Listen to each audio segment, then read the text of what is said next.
ರಾಮಗೋಸ್ಕರ ಏನು ದೇಣಿಗೆ ಕೊಟ್ಟಿದ್ದಾರೆ ಅದು ಯಾವ ರೀತಿ ಕಳ್ತನ ಆಗ್ತಾ ಇದೆ ಅಂತ.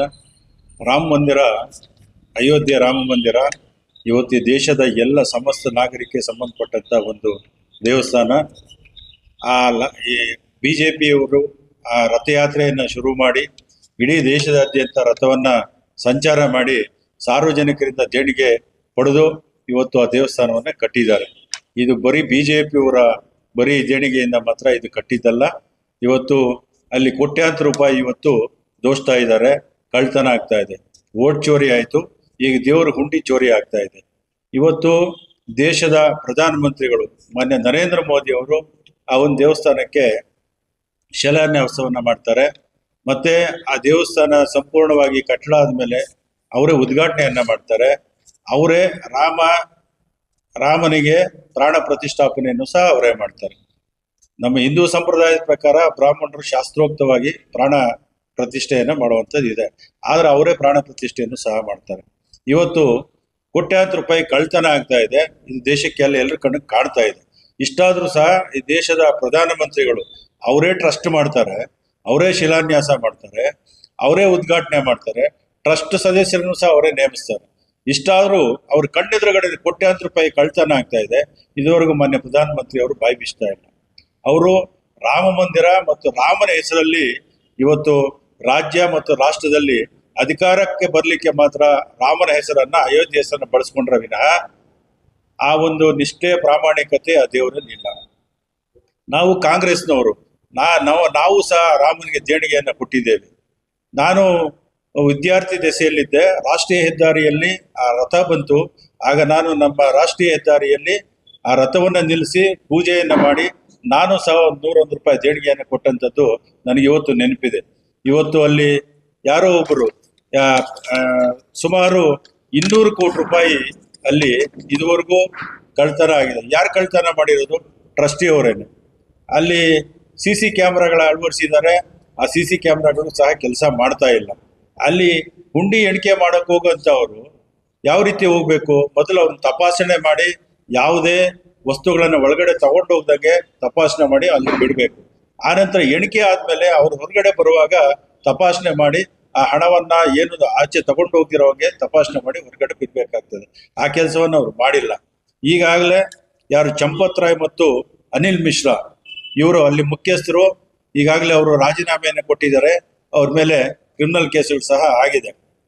ಮತ್ತೆ ಈ ರಾಮಚರಿತ ಮಾನಸ್ ಅಂತ ಒಂದು ಚಿನ್ನದ ಲೇಪನದ ಹಾಳೆಗಳನ್ನು ತಯಾರು ಮಾಡಿ ಅಲ್ಲೇ ರಾಮನ ಬಗ್ಗೆ ಒಂದು ಚರಿತ್ರೆಯನ್ನು ಬರೆದಿದ್ರು.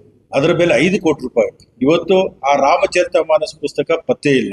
ಅನೇಕ ವಿಗ್ರಹಗಳು ಏನು ದಾನಿಗಳ ಕೊಡುಗೆಯಾಗಿ ಕೊಟ್ಟಿದ್ದಂತ ಚಿನ್ನ ಮತ್ತು ಬೆಳ್ಳಿಯ ವಿಗ್ರಹಗಳು ಸಹ ಕಳ್ತನ ಆಗಿದೆ. ಅದನ್ನ ಕರಗಿಸಿ ಚಿನ್ನ ಮತ್ತು ಬೆಳ್ಳಿ ಗಟ್ಟಿಗಳಾಗಿ ಮಾಡಿದ್ದಾರೆ. ಸೊ ಅದರ ಬಗ್ಗೆನೂ ಸಹ ಇವತ್ತು ತನಿಖೆ ಆಗ್ತಾ ಇಲ್ಲ. ಮತ್ತೆ ಅಲ್ಲಿ CC ಕ್ಯಾಮ್ರಾಗಳು ಸುಮ್ಮನೆ ನೆಪ ಮಾತ್ರಕ್ಕೆ ಹಾಕಿದ್ದಾರೆ. ಯಾವುದೇ CC ಕ್ಯಾಮ್ರಾಗಳು ಕೆಲಸ ಮಾಡ್ತಾ ಇಲ್ಲ. ಸೊ ಹಾಗಾಗಿ ಏನು ಇವತ್ತು ಅಲ್ಲಿ ರಾಮ ಮಂದಿರವನ್ನು ಕಟ್ಟಿದ್ದಾರೆ, ಇದರ ಬಗ್ಗೆ ಹಿಂದಿನಿಂದಲೂ ಸಹ ಡಿಸ್ಪ್ಯೂಟ್ ಇತ್ತು ಕೋರ್ಟಲ್ಲಿ. ಆದರೆ ಕೋರ್ಟ್ ತೀರ್ಮಾನ ಆದ್ಮೇಲೆ ರಾಮ ಮಂದಿರವನ್ನು ಕಟ್ಟಿ ಮತ್ತೆ ಮಸೀದಿಯನ್ನು ಕಟ್ಟಿ ಅನ್ನೋ ಒಂದು ಇದಿತ್ತು. ನಮ್ಮ ರಾಜೀವ್ ಗಾಂಧಿ ಅವರು ಪ್ರಧಾನಮಂತ್ರಿ ಆದ್ಮೇಲೆ ಒಂದು ತೀರ್ಮಾನವನ್ನು ತಗೊಂಡ್ರು. ರಾಮ ಮಂದಿರದಲ್ಲಿ ಹಿಂದೂಗಳು ಪೂಜೆ ಮಾಡಿ, ಮಸೀದಿಯಲ್ಲಿ ಮುಸ್ಲಿಮರು ಪೂಜೆ ಮಾಡಿ, ಕೋರ್ಟ್ ಅಂತಿಮವಾಗಿ ಏನ್ ತೀರ್ಪು ಕೊಡ್ತಾ ಇದೆ ಅದನ್ನ ನಡ್ಕೊಳ್ಳಿ ಅಂತ. ಸುಪ್ರೀಂ ಕೋರ್ಟ್ ಒಳ್ಳೆ ತೀರ್ಪನ್ನ ಕೊಟ್ಟಿದೆ, ಅಲ್ಲಿ ರಾಮ ಮಂದಿರವನ್ನು ಕಟ್ಟಬೇಕು ಅಂತ. ಮುಸ್ಲಿಮರಿಗೆ ಬೇರೆ ಕಡೆ 5 ಎಕರೆ ಜಮೀನು ಕೊಡಿ, ಅವರು ಮಸೀದಿಯನ್ನು ಕಟ್ಕೊಳ್ಳಿ ಅಂತ ಹೇಳಿದ್ರು. ಅದೇ ರೀತಿ ಮುಸ್ಲಿಮರು ಯಾವ್ದು ತಕರಾರು ತೆಗಿದೀರಾ ರಾಮ ಮಂದಿರವನ್ನು ಕಟ್ಟಲಿಕ್ಕೆ ಸಂಪೂರ್ಣ ಸಹಕಾರವನ್ನು ಕೊಟ್ಟಿದ್ದಾರೆ. ಇಷ್ಟಾಗಿದೆ. ಇದುವರೆಗೂ ಮಾನ್ಯ ಪ್ರಧಾನಮಂತ್ರಿಗಳಾಗ್ಲಿ ಅಥವಾ ಏನು ಗೃಹ ಮಂತ್ರಿಗಳು ಆಗ್ಲಿ ಮತ್ತೆ ಆ ಪಕ್ಷದ ಅಧ್ಯಕ್ಷರು ನಡ್ಡಾ ಆಗ್ಲಿ ಬಾಯಿ ಬಿಚ್ತಾ ಇಲ್ಲ. ಕಾಂಗ್ರೆಸ್ನವರು ಈ ಕಳ್ಳತನದ ಬಗ್ಗೆ ಮಾತಾಡಿದ್ರೆ ಕಾಂಗ್ರೆಸ್ನವ್ರಿಗೆ ಇದ್ರ ಬಗ್ಗೆ ಮಾತಾಡೋದಕ್ಕೆ ನೈತಿಕ ಹಕ್ಕಿಲ್ಲ ಅಂತ ಹೇಳ್ತಾರೆ. ಯಾಕಿಲ್ಲ ಸ್ವಾಮಿ? ನಮ್ಗೆ ನಾವು ದೇಣಿಗೆ ಕೊಟ್ಟಿಲ್ವಾ? ಪಕ್ಷ ಕಾಂಗ್ರೆಸ್ ಪಕ್ಷ ಹೊರದೇಶದವರು ಫಾರಿನರ್ಸ್ ಸಹ ದೇಣಿಗೆಯನ್ನು ಕೊಟ್ಟಿದ್ದಾರೆ, ಅದಕ್ಕೆ ಲೆಕ್ಕ ಇಲ್ಲ. ಇದ್ರ ಬಗ್ಗೆ ಈಗಾಗಲೇ ಕೇಸ್ ದಾಖಲಾಗಿದೆ. ಮತ್ತೆ ಈಗ ನಾವು ಹೇಳೋದು ಸುಪ್ರೀಂ ಕೋರ್ಟ್ನ ಈಗ ಹಾಲಿ ನ್ಯಾಯಾಧೀಶರ ಮುಖಾಂತರ ಇದನ್ನ ತನಿಖೆ ಮಾಡಿಸಿ ಯಾರು ತಪ್ಪಿತಸ್ಥರಿದ್ದಾರೆ ಅವ್ರ ಮೇಲೆ ಸೂಕ್ತ ಕ್ರಮ ಕೈಗೊಳ್ಬೇಕು.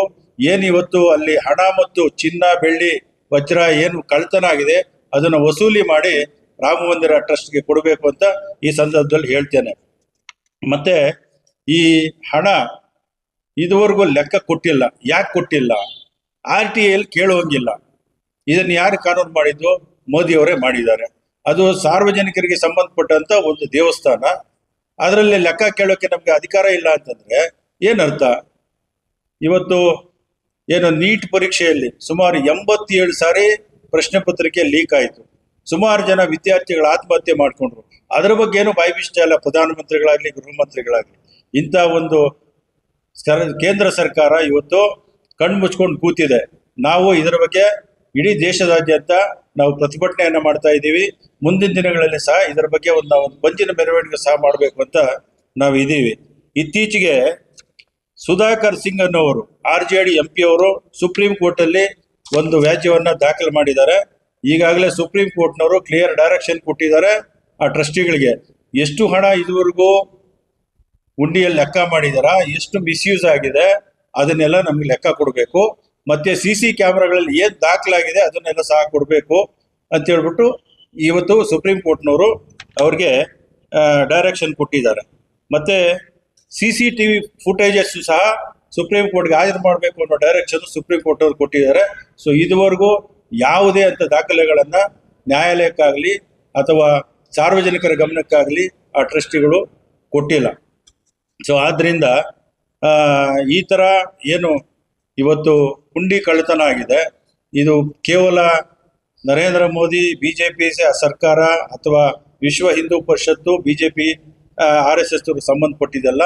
ರಾಮ ಇಡೀ ಭಾರತ ದೇಶದ ಎಲ್ಲ ಜನಾಂಗದ ದೈವ, ಎಲ್ಲರೂ ಆರಾಧನೆ ಮಾಡುವಂತ, ಎಲ್ಲರೂ ಪೂಜೆ ಮಾಡುವಂತ ದೈವ. ಸೊ ಹಾಗಾಗಿ ನಾವು ಈ ಮುಖಾಂತರ ಮಾನ್ಯ ನರೇಂದ್ರ ಮೋದಿ ಅವರನ್ನ, ಕೇಂದ್ರ ಗೃಹ ಮಂತ್ರಿ ಅವರನ್ನ ಮತ್ತು ನಡ್ಡಾ ಅವರನ್ನ ನಾವು ಮನವಿ ಮಾಡ್ತೇವೆ. ಇದರ ಬಗ್ಗೆ ಕೂಲಂಕುಷವಾದ ಒಂದು ತನಿಖೆ ಆಗಬೇಕು, ತಪ್ಪಿತಸ್ಥರಿಗೆ ಶಿಕ್ಷೆ ಆಗಬೇಕು. ಏನು ಇದುವರೆಗೂ ಅಲ್ಲಿ ಕೊಳ್ಳೆ ಹೊಡೆದಿದ್ದಾರೆ ಅದನ್ನೆಲ್ಲ ಮತ್ತೆ ರಾಮನ ಮಂದಿರಕ್ಕೆ ಸೇರಿಸ್ಬೇಕು ಅಂತ ನಾವು ಆಗ್ರಹಿಸ್ತೇವೆ.